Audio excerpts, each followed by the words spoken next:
देखते हैं।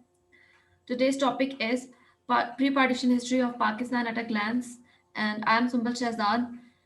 इस टॉपिक में हमने तकरीबन जो भी बरसगीर में होता रहा है पाकिस्तान बनने तक, ठीक है, वो हमने देखना है। और कहाँ से, जब से मुस्लिम लीग बनी है तब से लेके 1947 तक, ठीक है।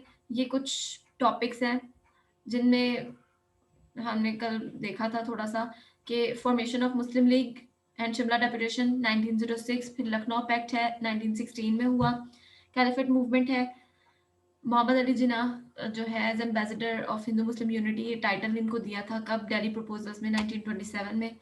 और इसके अलावा साइमन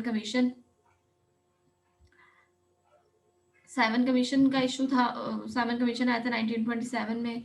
नेहरू रिपोर्ट 28 में आई थी, 14 पॉइंट्स जिना के 29 में, इलाहाबाद का सरमन हुआ है 30 में, और फिर राउंड टेबल कॉन्फ्रेंसेस आई हैं 3, 30 से 32 तक, फिर एक्ट ऑफ इंडिया 1935 और 1937, ठीक है। तो ये सारी चीजें हैं। नेक्स्ट हमारे पास क्या है, कांग्रेस की मिनिस्ट्रीज हैं और उनकी परफॉर्मेंस रिपोर्ट्स हैं, ठीक है। और फिर उसके बाद कांग्रेस मिनिस्ट्री जब खत्म हुई है तो लाहौर रेजोल्यूशन आ गया 40 में, फिर ट्रप्स मिशन आ गया 42 में, सीआर फार्मूला, ये जो हमने कल बातें देखनी है। 1944 में गांधी और जिन्ना की टॉक्स हुई हैं, शिमला कॉन्फ्रेंस हुई है 45 में, फिर इलेक्शंस हुए 45 46 के, फिर कैबिनेट मिशन प्लान आ गया 46 में, इंटरिम गवर्नमेंट बन गया 46 में, लंदन कॉन्फ्रेंस भी 46 में हुई है, फिर 3 जून 1947 का प्लान आ गया, रेडक्लिफ अवार्ड बन गया 47 में, और 14 अगस्त 1947 को पाकिस्तान बन गया। तो ये हमने कुछ टॉपिक्स का ओवरव्यू देखा है, अब हम डिटेल में इसको देखते हैं। अच्छा, तो मुझे कहा था कि आवाज नहीं आ रही है, अभी भी आवाज का मसला है, डिस्टॉर्शन हो रही है या नहीं?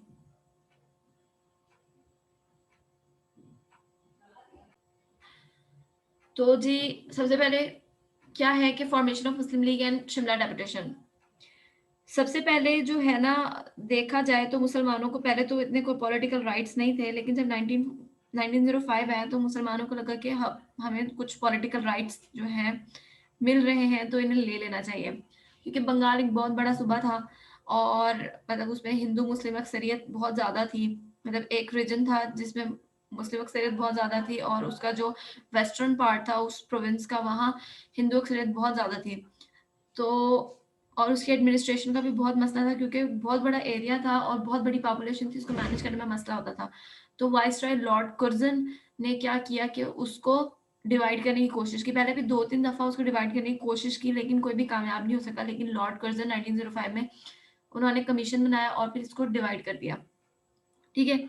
अब जब डिवाइड कर तो दिया, तो क्या था कि मुसलमानों की हुकूमत एक पार्ट में और दूसरे पार्ट में हिंदुओं की हुकूमत होनी थी, ठीक है। उस टाइम तक मुसलमानों के पास कोई ऐसा पॉलिटिकल राइट्स नहीं थे, हिंदू वोट डालते थे, मुसलमानों को वोटिंग राइट्स भी नहीं थे, ठीक है। और जहां मुस्लिम कैंडिडेट्स खड़े होते थे तो हिंदू उन्हें वोट नहीं डालते थे। तो मुसलमानों को लगा कि अब हमें क्या करना चाहिए, पॉलिटिकल पार्टी बनानी चाहिए और लोगों में पॉलिटिकल अवेयरनेस और शऊर पैदा करना चाहिए ताकि वो मुसलमानों को वोट डालें, ठीक है।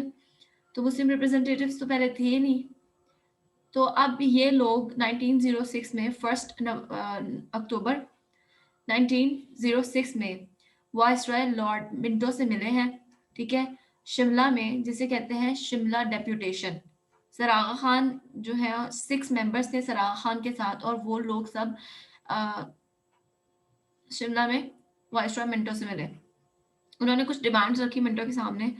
उन्होंने कहा कि हमें सबसे पहले तो आप सेपरेट सीट्स दें, ठीक है। सेपरेट इलेक्टोरेट का उन्होंने एक राइट मांगा कि मुस्लिम वोटर्स जो हैं उस पे, उन सीट्स पे मुस्लिम कैंडिडेट्स खड़े होंगे और मुस्लिम वोटर्स ही उस पे वोट डालेंगे।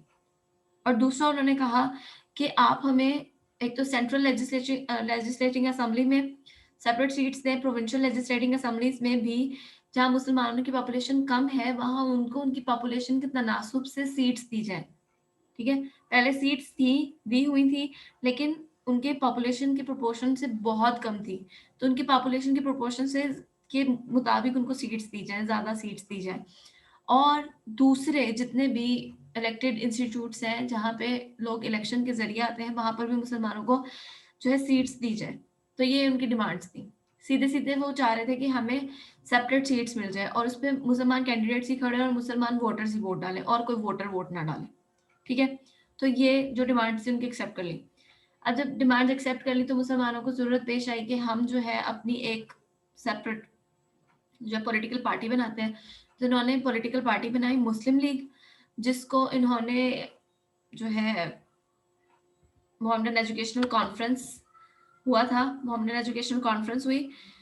तो उसके दिसंबर 31 दिसंबर को मोहम्मदन एजुकेशनल कॉन्फ्रेंस हुई। तो उसके प्लेटफॉर्म पे नवाब सलीमुल्लाह खान ने एक रेजोल्यूशन पेश किया जिसके थ्रू वो चाह रहे थे कि मुस्लिम लीग बनाई जाए और नवाब वकार मुल्क ने उस रेजोल्यूशन को एक्सेप्ट कर लिया। मुसलमानों की एक पॉलिटिकल पार्टी बन गई। ठीक है, तो मोहम्मदन एजुकेशनल कॉन्फ्रेंस के प्लेटफॉर्म से 1906 में दिसंबर में 31 दिसंबर में ये पॉलिटिकल पार्टी बन गई। तो लखनऊ पैक्ट हुआ है उसके बाद, जो बहुत बड़ा इवेंट रहा है। अब ये इवेंट क्या था कि फर्स्ट वर्ल्ड वॉर चल रही थी। तो मुसलमानों को और हिंदुओं को लगा कि अगर हमें अच्छा खासा प्रेशराइज करना है ना ब्रिटिश गवर्नमेंट को, तो हमें क्या होना पड़ेगा, मुत्तहिद होना पड़ेगा। हमें अपनी जो भी डिमांड्स हैं वो ब्रिटिश गवर्नमेंट के सामने रखनी पड़ेगी कलेक्टिवली। हम मिल के काम करेंगे ना तो वो ज़्यादा प्रेशराइज होंगे, हमारी बातों को मानेंगे, हमारी तजावीज़ को मानेंगे। ठीक है, तो इन्होंने क्या किया कि वॉर खत्म होने के बाद उन्होंने सोचा कि हम अपने जो भी फेवर्स हमने मांगने हैं ब्रिटिश गवर्नमेंट से, उनको ब्रिटिश गवर्नमेंट के सामने एक साथ रखेंगे। ठीक है, अब इस सिलसिले में इस यूनिटी को बनाने के चक्रों में जो है मोहम्मद अली जिन्ना ने बहुत ज़्यादा काम किया। ठीक है, मोहम्मद अली जिन्ना ने जो है 1913 में ही मुस्लिम लीग को ज्वाइन कर लिया था और उनको दोनों पार्टीज की मेंबरशिप मिली हुई थी, कांग्रेस की भी और मुस्लिम लीग की। पहले वो कांग्रेस का पार्ट थे ना, तो अब कांग्रेस भी इन्होंने ज्वाइन की। उस टाइम पे दो दो पार्टीज की मेंबरशिप चलती थी एक साथ। अब इनकी एफर्ट्स की वजह से 1915 में मुंबई में एक सेशन हुआ है। ठीक है, जिसमें मतलब काफी ज्यादा मुज़ाकरात हुए लेकिन किसी एंड पॉइंट पे नहीं पहुंचे। लखनऊ में फिर 1916 में दोबारा मिले और इस सेशन में दोनों पार्टीज मिले हैं और एक पैक्ट साइन किया है दोनों ने मिलके, जिसके कुछ इंपॉर्टेंट प्रोविजंस ये थे कि कांग्रेस जो है मुसलमानों को सेपरेट इलेक्टोरेट के प्रिंसिपल को एक्सेप्ट कर लेंगी। ये मुसलमान जो मतलब सेपरेट इलेक्टोरेट की डिमांड करें ना, उसके प्रिंसिपल को ये एक्सेप्ट कर लेंगे। दूसरी क्या बात है, अब ये बहुत इंपॉर्टेंट पॉइंट्स हैं। ठीक है, मुसलमानों को अलहदा से तशख़्ख़ुस वो उनका कबूल कर लेगी। फिर मुसलमानों को जो भी कांग्रेस जो है वो 1/3 रिप्रेजेंटेशन देने के लिए राजी हो जाएगी सेंट्रल लेजिस्लेचर में, सेंट्रल लेजिस्लेटिंग असेंबली में 1/3 रिप्रेजेंटेशन देनी है। फिर क्या है, जो भी मतलब जैसे हिंदू हैं और मुसलमान हैं, कुछ इलाकों में मुसलमान माइनॉरिटी में थे, कुछ इलाकों में हिंदू माइनॉरिटी में थे। तो दोनों ने एग्री किया कि जिस जिस इलाके में मुसलमान माइनॉरिटी में है और जिन इलाकों में हिंदू माइनॉरिटी में, तो वहाँ का जो लेजिस्लेटिंग बॉडी है ना, उसमें उनको उनकी पॉपुलेशन के प्रोपोर्शनेट जो है सीट्स दी जाएंगी। ठीक है, तो इन दोनों पे दोनों ने एग्री कर लिया। चौथा पॉइंट बहुत इंपॉर्टेंट है कि आप जो है किसी भी असेंबली में कोई भी बिल पेश नहीं करेंगे किसी भी नेशन के खिलाफ या उस नेशन के लिए। ठीक है, कोई भी प्राइवेट बिल नहीं एक्सेप्ट होगा। और अगर कोई रेजोल्यूशन या कोई बिल लाया जाता है किसी स्पेसिफिक नेशन के लिए, तो उस नेशन के 1/3 मेंबरान अगर उसकी एक्सेप्टेंस में वोट नहीं देते तो उसको एक्सेप्ट नहीं किया जाएगा। ठीक है, उस एक स्पेसिफिक नेशन के 1/3 मेजोरिटी का वोट देना लाजमी है उसके एक्सेप्ट होने के लिए। ठीक है, यहाँ तक समझ आ गई। देन उसके बाद क्या है हमारे पास, कैलिफेट मूवमेंट। अच्छा, ये क्या चीज़ है, ये भी एक चीज़ है जिसने मुसलमानों की आंखें खोल दी कि हिंदू जो हम मुसलमानों के साथ मिल के एक बरादराना फिजा कायम करने की कोशिश कर रहे हैं, वो इतने अपनी डिमांड में और इस चीज़ में इतने सगे नहीं है। तो 1919 में आपको पता है वर्ल्ड वॉर 1 जो है तकरीबन ख़त्म हो गई थी, 1918 में ख़त्म हो गई थी। 1919 में क्या हुआ कि जब ऑटोमन एम्पायर जो है वो ख़त्म हुई और कैलिफ को डिथ्रोन किया गया ऑटोमन एम्पायर के, तो ये मूवमेंट स्टार्ट हो गई। अब इसमें मुसलमानों को ये खतरा था कि कहीं जो है वो सल्तनत उस्मानिया के जब टुकड़े टुकड़े होंगे तो जो मुसलमानों के मुकद्दस मकामात हैं उनकी बेहुरमती ना कर दे कोई। ठीक है, ब्रिटिश गवर्नमेंट वगैरह या कोई भी उनकी बेहुरमती ना कर दे। और जो खलीफा होता था ऑटोमन एम्पायर का, वो मुसलमानों का एज होल खलीफा समझा जाता था। तो उसकी भी इज्जत बहुत ज्यादा थी, खिलाफत के इंस्टीट्यूशन की बहुत ज्यादा इज्जत थी। तो मुसलमानों ने ये एक तरह से मूवमेंट स्टार्ट की जिसमें मौलाना मोहम्मद अली जौहर, शौकत अली जौहर और मौलाना जफर अली खान के नाम बहुत ज्यादा काबिल जिक्र है। ठीक है, अब ये चाह रहे थे कि जो इंस्टीट्यूशन ऑफ कैलिफेट है उसको प्रोटेक्ट किया जाए, उसको ख़त्म ना किया जाए, और दूसरा मुसलमानों के जो होली प्लेसेस हैं उनकी हिफाजत की जाए और वो मुसलमानों के कब्जे में ही रहे, वहाँ की बेहुरमती ना की जाए। ठीक है, तो ये मेन डिमांड्स थी। मौलाना मोहम्मद अली जौहर, शौकत अली जौहर का तो नाम एक्स्ट्रा ही इम्पोर्टेंस रखता है इस सिनेरियो में। अब गांधी ने क्या किया कि जब ये मूवमेंट स्टार्ट हुई ना, गांधी ने अनाउंस किया कि मैं मुसलमानों के साथ हूँ और मैं उनका साथ दूंगा। और जब ये गांधी की एक तरह से साजिश थी, चाल थी मुसलमानों की कमर तोड़ने के लिए, तो उसने क्या किया कि जैसे ही खिलाफत मूवमेंट का पीक चल रहा था ना, उसने डिक्लेयर कर दिया कि मैं इस मूवमेंट का पार्ट नहीं हुआ, मूवमेंट खत्म होगी। जिससे मुसलमान को एक शदीद शौक लगा कि ये क्या हुआ, अभी तो हमने मूवमेंट खत्म ही नहीं की और वो अपने पीक पर है और गांधी डिक्लेयर कर रहा है कि हमने मूवमेंट खत्म कर दी। तो जितने हिंदू मुसलमानों को सपोर्ट कर रहे थे वो पीछे हो गए। ठीक है, फिर दूसरा शौक मुसलमानों को ये लगा कि जिसके लिए वो लड़ रहे थे ना, उन्हीं के मुल्क के एक बाशिंदे ने क्या किया कि खिलाफत का इंस्टीट्यूशन ही खत्म कर दिया। 1924 में मुस्तफा कमाल पाशा ने क्या किया है, सल्तनत उस्मानिया तो खत्म हो गई थी, तो उन्होंने जो आखिरी खलीफा है खलीफा अब्दुल मजीद, उनसे इस्तीफा भी साइन करवा लिया और उनको घर भेज दिया और खुद वहां के डिक्टेटर बन गए, जिससे मूवमेंट ही खत्म होगी, क्योंकि इसका मकसद ही ये था कि खिलाफत का इंस्टीट्यूशन कायम रखा जाए। और होली प्लेसेस का तो आपको पता है, आले सऊद ने वहां सारा कब्जा कर लिया था, तो वो उनको मिल गया और वो उसके मालिक बन बैठे और आज भी उसके मालिक हैं एक तरह से। तो अब ये अनसक्सेसफुल रही खिलाफत मूवमेंट। जब ये अनसक्सेसफुल रही ना, तो गांधी ने सिविल डिसोबीडियंस की मूवमेंट स्टार्ट कर दी। अब मुसलमानों को गांधी ने कहा कि ये जो अंग्रेज है ना, इन्होंने इनके खिलाफ खड़े हो, जो जॉब से इस्तीफे दे दो और मतलब जो भी टाइटल्स आपको मिले हैं वो सब वापस कर दें। तो इस तरह की सिविल डिसोबीडियंस मूवमेंट थी और ब्रिटेन की जितनी भी मसनूआत आ रही हैं उनका भी बाइकआउट कर दें। इससे क्या हुआ कि मुसलमान जो आगे ही बहुत खस्ता हाल में थे वो और खस्ता हाल में चले गए। कायद आजम ने मना किया था कि आप ये काम ना करें, लेकिन मुसलमानों ने उनकी बात नहीं सुनी, तो उनको इस चीज़ का नुकसान उठाना पड़ा। ठीक है, अब खिलाफत मूवमेंट जब खत्म हुई है ना, तो मुसलमानों को अंदाजा हो गया कि हिंदू हमारे कोई भी सगे नहीं है। ठीक है, अब एक तरह से फिर दोबारा क्लैश आना शुरू हो गया खिलाफत मूवमेंट के बाद। ठीक है, मुस्लिम लीग जो है वो एक तरह से बिल्कुल ही गैर फाल हो गई थी, तो कायद आजम ने, मोहम्मद अली जिन्ना ने क्या किया कि मुस्लिम लीग को फंक्शनल बनाने के लिए दोबारा एफर्ट स्टार्ट की। फाइन, मुस्लिम लीग के रिलेशंस जो हैं उनको हिंदुओं के साथ, जो कांग्रेस के साथ दोबारा रिकनसाइल किया 1924 में, कोशिश की है इन्होंने। अब इन्होंने क्या किया है, मुस्लिम लीग ने एक रिफॉर्म कमेटी बनाई है मोहम्मद अली जिन्ना की लीडरशिप में, ताकि हिंदू मुस्लिम का जो कॉन्स्टिट्यूशनल इशू है और हिंदू मुस्लिम जो इश्यूज हैं उन सबको डील किया जा सके। ठीक है, अब ये कमेटी अपने काम कर रही है और लखनऊ में और कलकत्ता में कुछ जो है वो मुज़ाकरात हो रहे हैं दोनों के। फाइन, कायद-ए-आज़म मतलब इतनी एफर्ट्स कर रहे हैं कि ये दोनों एक दूसरे के साथ मिल-जुल के रहें, क्योंकि उन्हें लगता था कि अगर ये यूनिटी से रह रहे हैं ना, तो फिर खुशहाल है, मसले वाली बात नहीं है। कायद-ए-आज़म को भी लगता था, अभी तो इन्होंने सेपरेट होमलैंड की डिमांड ही नहीं की ना, क्योंकि पहले वो चाह रहे थे कि जो मसले-मसाइल है वो ख़त्म हो जाए। तो इस दौरान जो कायद-ए-आज़म की एफर्ट्स देखते हुए सरोजिनी नायडू हैं, उन्होंने 1927 में कायद-ए-आज़म को जो है ambassador of Hindu Muslim unity का टाइटल दिया है। ठीक है, 20 मार्च 1927 को जो है मुस्लिम यूनिटी पे, हिंदू मुस्लिम यूनिटी पे जिन्ना अग्री हो गए। ठीक है, किस चीज़ पे अग्री हो गए कि वो अपने सेपरेट इलेक्टोरेट की डिमांड भी छोड़ते हैं। वो जो मुसलमानों की बार-बार डिमांड थी कि हमें जुदागाना इंतखाबात का जो है वो एक तरह से दिया जाए, तो वो उन्होंने कहा कि हम नहीं मांगते, ठीक है, हमें ना दें आप सेपरेट इलेक्टोरेट। ठीक है, हम छोड़ते हैं, बस आप हमारे साथ जो है वो कुछ और चीज़ों के ऊपर जो है कमिटमेंट कर लें।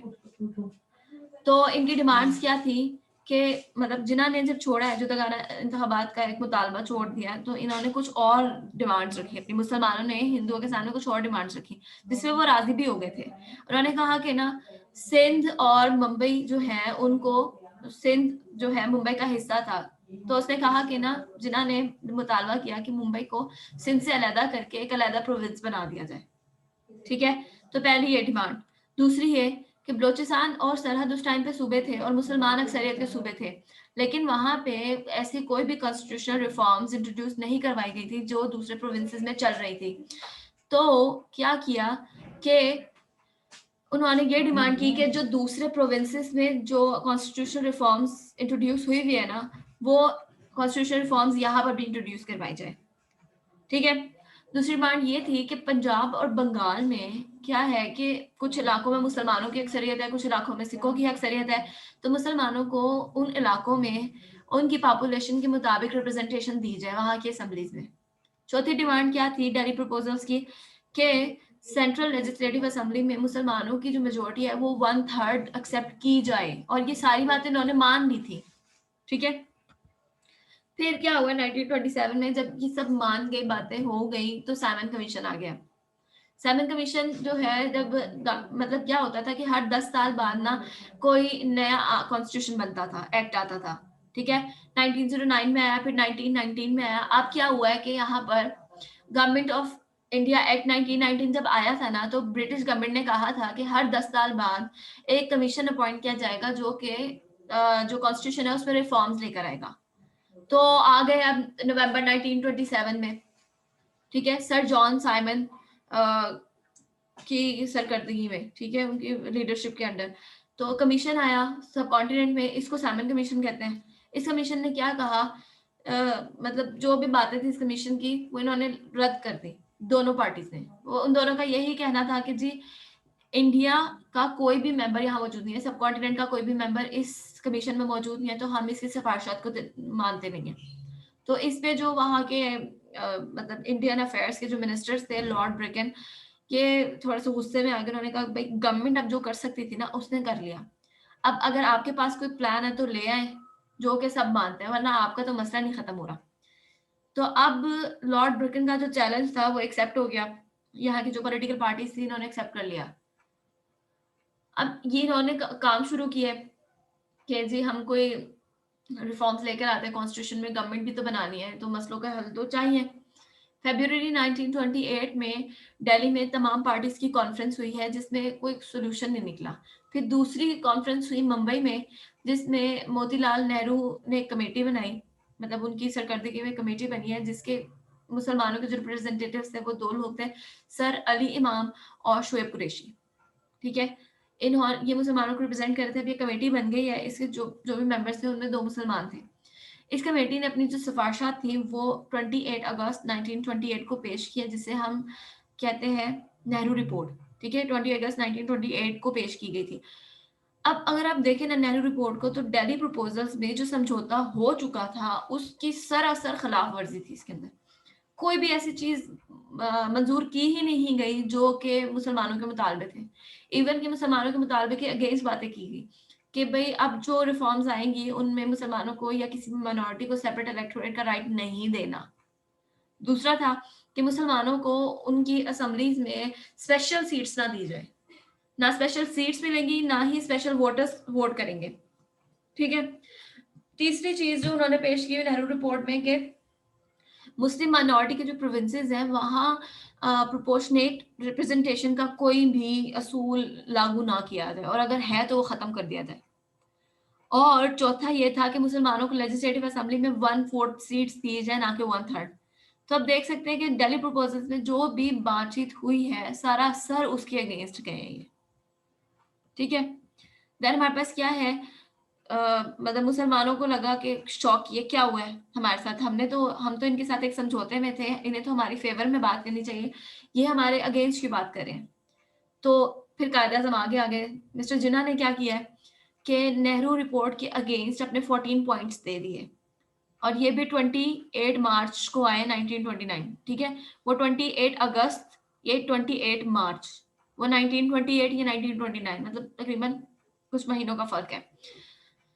फिर क्या हुआ, ये 14 पॉइंट्स तकरीबन ना जो दिल्ली प्रपोजल्स थे इनकी एलैबोरेटेड फॉर्म थी कि वफाकी तर्ज का हो, मतलब फेडरेशन हो जाए, फिर दिल्ली और सॉरी मुंबई से सिंध को अलहदा करके एक प्रोविंस बना दिया जाए, बलूचिस्तान एनडब्ल्यूएफपी में जो रिफॉर्म्स लेकर आए, provincial reforms, Punjab and Bengal के अंदर वो सारी बातें, वो सारे मतलब दिल्ली प्रपोजल्स की एलेबोरेटेड फॉर्म थी वो 14 पॉइंट्स। अब क्या हुआ है कि ये 14 पॉइंट्स पे नेक्स्ट 5 इयर्स कांग्रेस और मुसलमान आपस में बातें करते रहे, ठीक है? मतलब बातचीत होती रही, मुज़ाकरात होते रहे, कोई हल निकल आए, कोई हल नहीं निकला। कांग्रेस एडमेंट थी कि हमने जो है नेहरू रिपोर्ट के ऊपर ही जो डिसाइड करना है सब कुछ। और मुसलमान जो है उन्होंने अब डिसाइड कर लिया कि भई हमारा एक ही हल है कि शायद हमें एक नई रियासत बनानी पड़ेगी।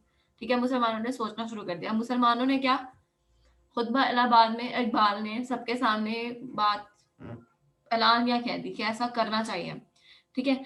1930 में एनुअल सेशन हुआ है, जब इन सबको अंदाज़ा हो गया कि हिंदू हमारे सगे नहीं हैं और हम इनके साथ नहीं रह सकते, तो वही बंदा जो स्टॉन्च बिलीवर था हिंदू मुस्लिम यूनिटी का, इकबाल, उन्होंने ही कह दिया कि आप जो है एक सेपरेट होमलैंड बना दें।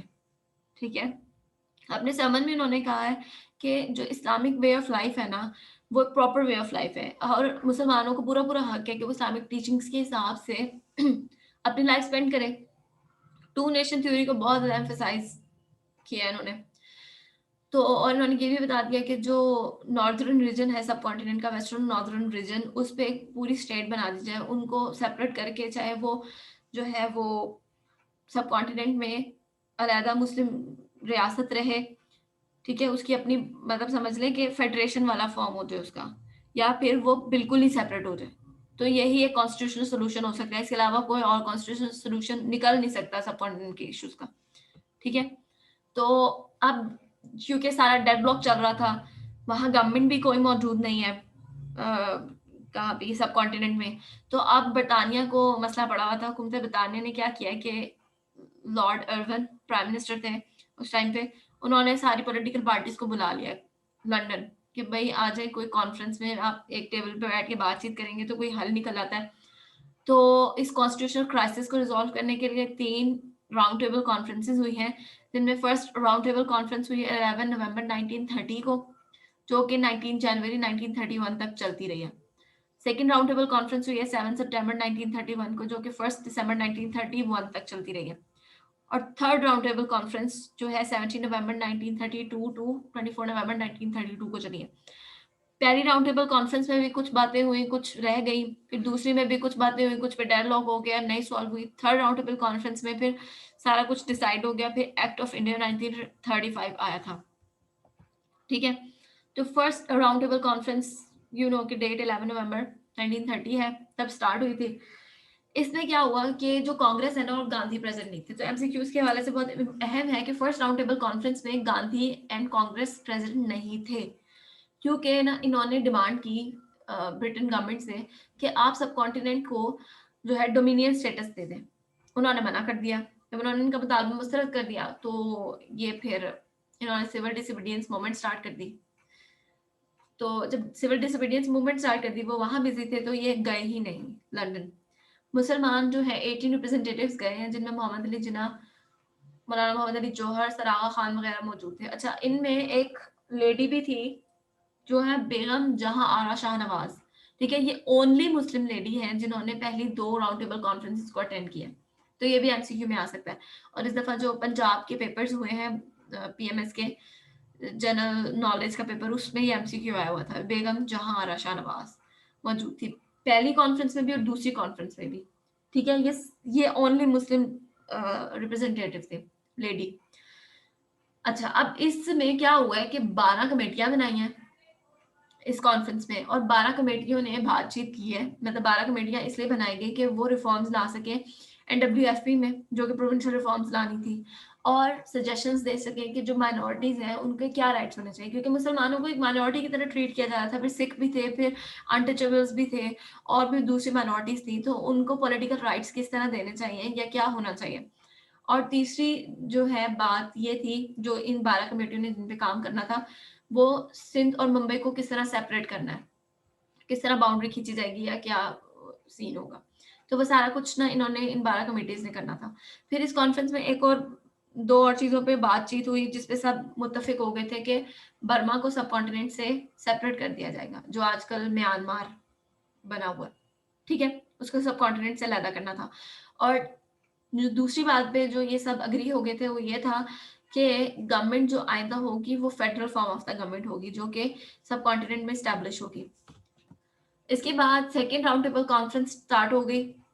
अब सेकेंड राउंड टेबल कॉन्फ्रेंस की जरूरत इसलिए पेश आई थी क्योंकि फर्स्ट राउंड टेबल कॉन्फ्रेंस जो है वो हो तो गई, लेकिन जो दूसरे रिप्रेजेंटेटिव्स थे मुसलमान भी थे और जो इंग्लैंड के लोग भी थे, उन सबको ये अंदाजा हो गया था कि जब तक कांग्रेस नहीं बैठेगी, बड़ी पॉलिटिकल पार्टी सब कॉन्टिनेंट की नहीं बैठेगी कॉन्फ्रेंस में, तो मसले मसाइल की हल नहीं निकल सकते।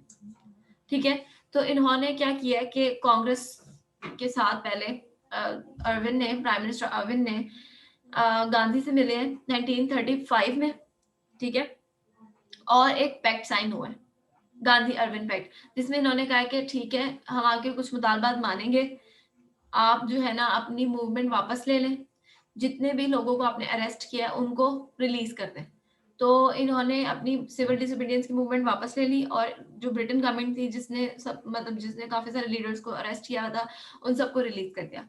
तो अब गांधी जी आ गए हैं कॉन्फ्रेंस अटेंड करने इंग्लैंड। अच्छा, ये second round table conference was the only conference जिसमें अलामा इकबाल ने शिरकत की थी, ना पहली में ना दूसरी तीसरी में, दूसरी में की थी सिर्फ। ठीक है, अच्छा अब क्या हुआ है कि गांधी ने ये कॉन्फ्रेंस अटेंड की है हिंदुओं की तरफ से, हिंदुओं के लीडर बन के, और सिखों के लीडर के तौर पे भी, क्योंकि मास्टर तारा सिंह थे सिखों के लीडर।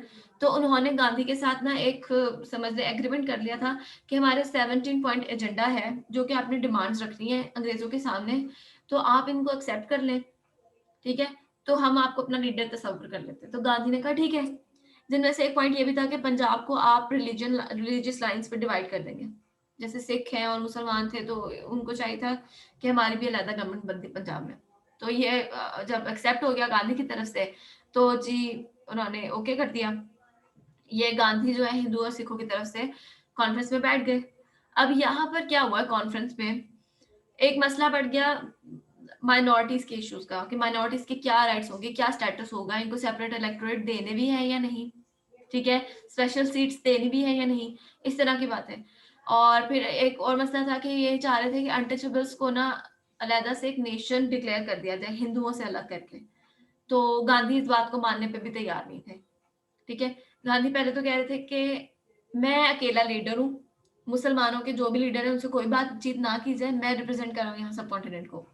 और जो सब कॉन्टिनेंट है वो पूरा एक मुल्क है, वहाँ कोई भी डिफरेंट डिफरेंट जो है वो नेशंस नहीं बसती, सिर्फ एक ही नेशन है जो हिंदू नेशन है। ठीक है, और सेपरेट इलेक्टोरेट भी नहीं मिले किसी भी माइनॉरिटी को, और अनटचेबल्स को आप सेपरेट नेशन नहीं डिक्लेयर करेंगे।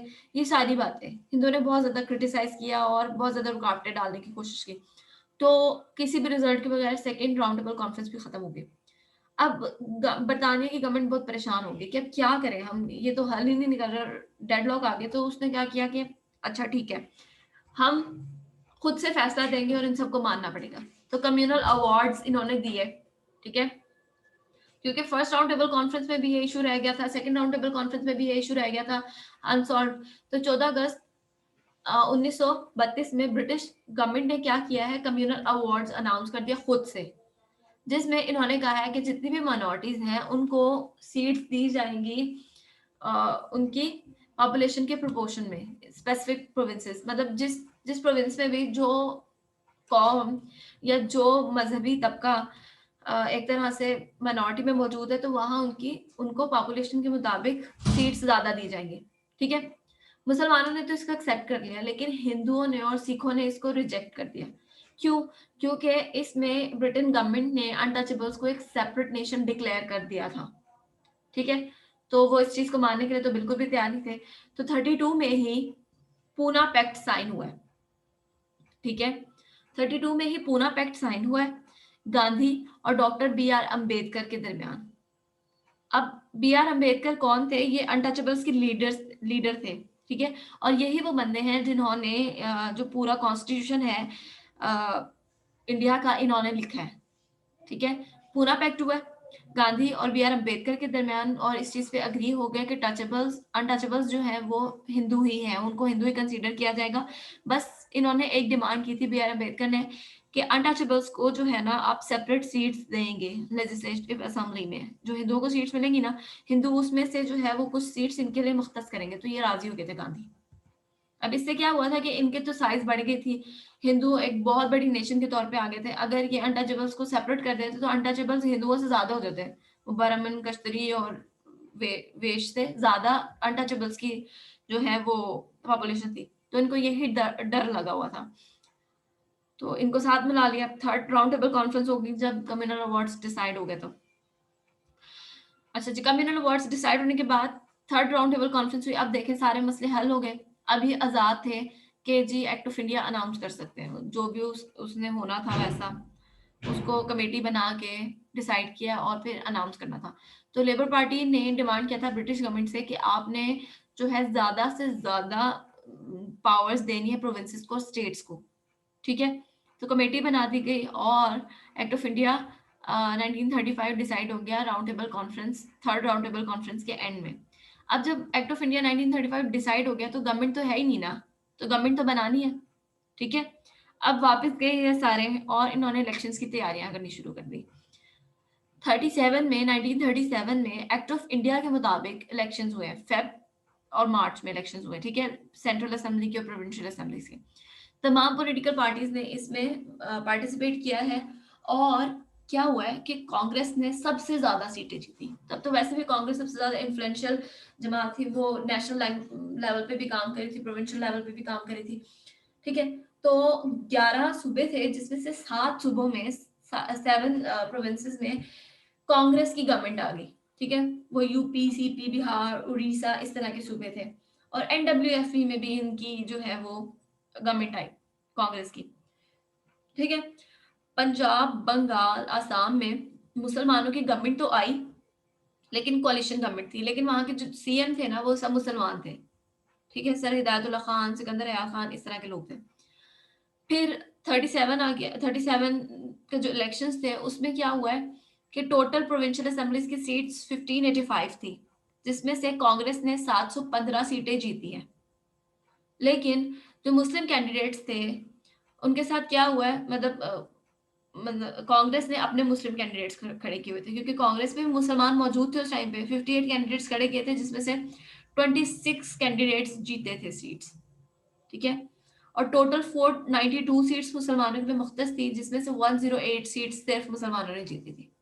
वो सेपरेट सीट्स जो मुसलमानों के लिए डिफाइन की गई थी वो 492 थी, जिसमें से 108 सिर्फ जीती। तो आप देख सकते हैं कि इतनी कोई खास मुसलमानों की परफॉर्मेंस नहीं थी। हाँ, पंजाब में मुस्लिम लीग ने बहुत अच्छी परफॉर्मेंस दिखाई थी।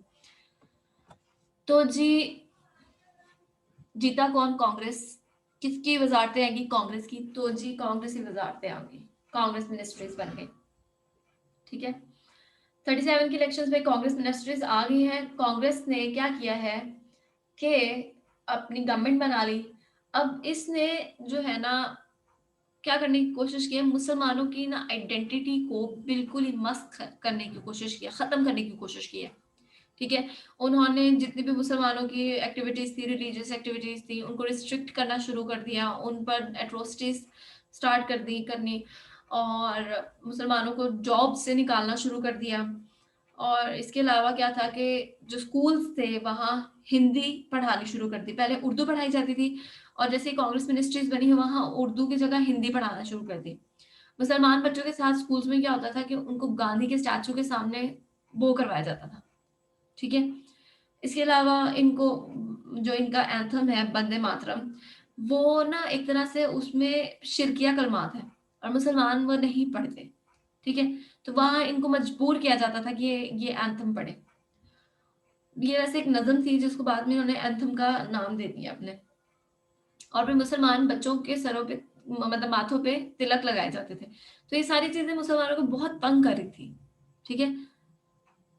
तो जी ये हुआ कि मुसलमानों को लगा कि अब बस बहुत होगी, हिंदू हमें नहीं रहने देंगे और हम नहीं रह सकेंगे।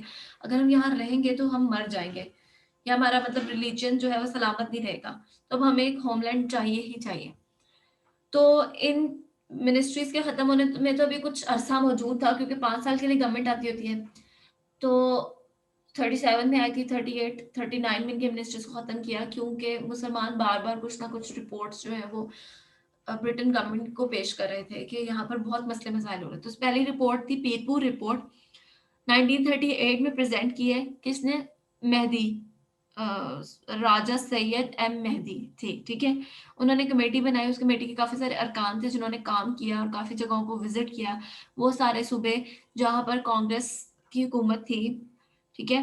मद्रास, मुंबई और यूपी, सीपी, बिहार, उड़ीसा, इन सब में जाके इन्होंने विज़िट किया और वहाँ देखा कि मुसलमानों के साथ कितनी एट्रोसिटीज़ जो हैं ये कमिट कर रही है। तो ये रिपोर्ट कंपाइल करके इन्होंने भेज दी। फिर शरीफ रिपोर्ट आई है 1939 में। इसमें भी जो है वो एक स्पेसिफिक प्रोविंस था बिहार, ठीक है? उसके ऊपर ये क्या है कंपाइल की हुई थी रिपोर्ट एस एम शरीफ ने, ठीक है? जिसमें उन्होंने बताया कि बिहार के मुसलमानों पे कांग्रेस कितना ज़्यादा जुल्म कर रही है, ठीक है? फिर 39 में तो इनकी मिनिस्ट्रीज़ खत्म हो गई थी, तो इनकी मिनिस्ट्रीज़ के खत्म होने के बाद कमालिया जंग रिपोर्ट और रॉयल कमीशन और उसकी रिपोर्ट आई है। कमारिया जंग रिपोर्ट जो है ना, ये मोहम्मदन एजुकेशनल कॉन्फ्रेंस ने कमारिया जंग की लीडरशिप में कंपाइल करवाई थी। ये चाह रहे थे ये देखना कि जो मतलब कांग्रेस मिनिस्ट्रीज चल रही थी उस टाइम पे हिंदुओं ने क्या पॉलिसीज एजुकेशनल पॉलिसीज अडॉप्ट की थी, ठीक है? और वो मुसलमानों के कल्चर और सिविलाइजेशन पे किस तरह के अटैक्स कर रहे थे, ठीक है? ये भी रिपोर्ट कंपाइल करके जो है वो ब्रिटेन भेजी थी। फिर रॉयल कमीशन कायदे-आज़म ने जो है वो एक तरह से डिमांड किया था कि कमीशन बनाएँ और जो इन्होंने एट्रोसिटीज़ कमिट की हैं, उसकी इन्वेस्टिगेशन करवाई जाए, ठीक है? तो ये बनाई थी और फिर मतलब कमीशन बनाया और इसकी रिपोर्ट भी पेश की गई थी। जिसके बाद इन्वेस्टिगेशन कमीशन भी बना और काफ़ी काम हुआ इसमें। इन सब चीज़ों की वज़ह से और काज़िम के एफर्ट्स की वज़ह से क्या हुआ है कि मज़हरुद्दीन ने पटना में एक सेशन हो रहा था 1938 में कायदे-आज़म मतलब मोहम्मद अली जिन्ना को कायदे-आज़म का टाइटल दिया। तो ये एक बहुत अहम एमसीक्यू है कि 38 में मोहम्मद अली जिन्ना को कायदे-आज़म का टाइटल मिला था और किसने दिया था? मज़हरुद्दीन ने और सेशन था पटना में।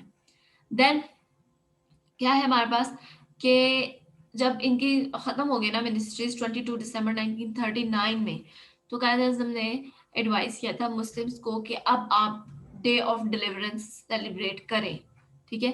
तो ये भी एक अहम एमसीक्यू है कि डे ऑफ डिलीवरेंस की डेट क्या है? तो 22 दिसंबर 1939 जब कांग्रेस मिनिस्ट्रीज खत्म हुई थी, उसकी वजह से वो यौम तशक्कुर उर्दू में कहते हैं इसको, ठीक है? वो मनाने का मशवरा दिया था। तो जी अब लाहौर रेज़ोल्यूशन की बात आ गई, बहुत छोटी-सी चीज़ है। यू ऑल नो कि लाहौर रेज़ोल्यूशन क्या है कि पाकिस्तान बनाने की एक सोचा था कि हम एक नई कंट्री बनाएँगे अपने लिए। 22 से 24 मार्च 1940 में क्या हो रहा है कि एनुअल सेशन हुआ है मुस्लिम लीग का, ठीक है? कायद-ए-आज़म की लीडरशिप के अंडर कायद-ए-आज़म ने प्रिज़ाइड किया था इस जलसे को और इस सेशन में क्या हुआ है कि कायदे-आज़म ने मुसलमानों को कहा है कि अब आप जो है ना एक सेपरेट होमलैंड बनाने की तैयारी करें, जहाँ आप अपने जो मज़हब है ना उसके हिसाब से रहेंगे, ठीक है? तो ये इस जो कायदे-आज़म ने काफ़ी सारा खुतबा दिया उसकी रोशनी में ना ए.के. फज़लुल हक ने 23 मार्च 1940 को एक रेज़ोल्यूशन पेश किया जिसे लाहौर रेज़ोल्यूशन कहा जाता है क्योंकि हमारे मिंटो पार्क में थी, जो मीनार पाकिस्तान है उसके अंदर। फाइन, तो 23 मार्च 1940 को ये रेज़ोल्यूशन पेश किए किसने? ए.के. फज़लुल हक, शेर बंगाल जिन्हें कहते हैं। इस रेज़ोल्यूशन ने मुसलमानों के लिए एक ऑब्जेक्टिव सेट कर दिया था कि मुसलमानों की जितनी पॉलिटिकल एक्टिविटीज़ हैं, उसका टारगेट यही है कि एक नया मुल्क बनेगा। इसको पाकिस्तान रेज़ोल्यूशन भी कहा जाता है क्योंकि हिंदुओं ने इसका बहुत मज़ाक उड़ाया था और अपने पेपर्स वगैरह में, मैगज़ीन्स में इसको इसी तरह पब्लिश किया था कि ये करारदाद-ए-पाकिस्तान है, नॉट करारदाद-ए-लाहौर। ठीक है? तो मुसलमानों ने भी इसको यही कहना शुरू कर दिया, हाँ ठीक है, ये करारदाद-ए-पाकिस्तान ही है। तो इस करारदाद-ए-पाकिस्तान की वजह से पाकिस्तान बन भी गया। ठीक है? अब उसके बाद 40 के बाद क्या हुआ है, ये हम कल देखेंगे इंशाल्लाह।